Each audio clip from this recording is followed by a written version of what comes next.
Hey, hi everyone. Hope you are doing well. Myself CA Gaur Sharma. So today video is regarding the one of the important concept that is regarding the MSME sector, that is the trade receivable discounting system. That is the new system introduced by the Reserve Bank of India under the Payment and Settlement Act 2007. उसके under ये concept introduce किया गया था trades का, जो एक काफी important है फॉर दी एमएसएमई सेक्टर के लिए. जो भी organisation which have a certificate of MSME, तो उनके लिए एक लाइक अ गुड थिंग है for the trades. Under this क्या होता है कि जितनी भी सारी एमएसएमई सेक्टर है जो सेल कर रही है टू दी बिग कॉर्पोरेट्स और जो गवर्नमेंट इंस्टीट्यूट्स होते हैं या गवर्नमेंट ऑर्गेनाइजेशन हो गई, सेंट्रल पब्लिक एंटरप्राइजेस हो गई, तो उनके लिए क्या है कि जो एमएसएमई सेक्टर है उनको सेल करता है, तो क्या होता है कि वहां पे उसका एक सर्टेन टाइम पीरियड के बाद अमाउंट रिसीव होता है.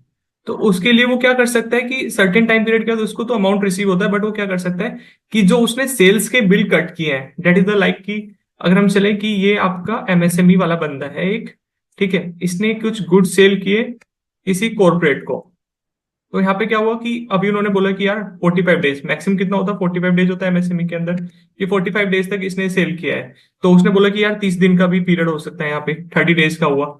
तो अभी क्या कर सकता है कि इतने दिन तक पैसे ब्लॉक करने की जगह क्या है, ट्रेड्स के पास जाएगा और बोलेगा कि ये मैंने इनवॉइस कट किए थे विद दिस कॉर्पोरेट या गवर्नमेंट सेक्टर को, आप इन बिल को क्या कर रखो, अपने पास रख लो और मुझे पैसा दे दो.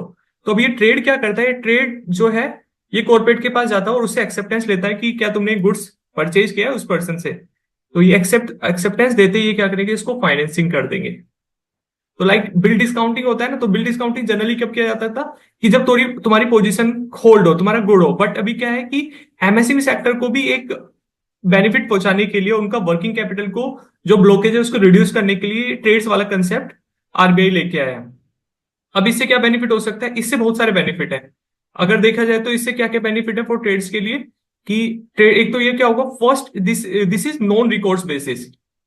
अभी नॉन रिकोर्स क्या होता है, नॉन रिकोर्स मतलब होता है कि इवन अगर कॉर्पोरेट डेटर ने, कोई जो कॉर्पोरेट पर्सन है जिसने सामान खरीदा है, अगर वो कोई डिफॉल्ट कर देता है तो एमएसएमई से पैसा रिकवर नहीं किया जाएगा, नॉन रिकोर्स बेसिस पे है. और इसमें क्या होता है, इनको रेगुलर मतलब जो टाइम पीरियड है T+2 डेज के अंदर जब उनका एक्सेप्टेंस हो जाए, वहां से 2 दिन में उसको फाइनेंस कर देंगे. तो उसका क्या होगा कि चार्जेस जो उसको, अगर उसको अब क्या बैंक से लेने जाना पड़ता था फाइनेंस, अभी क्या उसके माल के बदले उसको पैसा मिल जाएगा, तो उसका वर्किंग कैपिटल का जो रिक्वायरमेंट है वो सफिशिएंटली कंप्लाई हो जाएगा. तो this is the general concept of the trades. अगर डिटेल में जाएंगे तो बहुत सारे प्लेटफॉर्म ऑलरेडी आ गए हैं. बीएससी के कुछ प्लेटफॉर्म है, रिक्सिल एक प्लेटफॉर्म है जहां पे एमएसएमई सेक्टर क्या कर सकते हैं, रजिस्टर कर सकते हैं अपने आप को और एक इसका बेनिफिट ले सकते हैं. Thank you.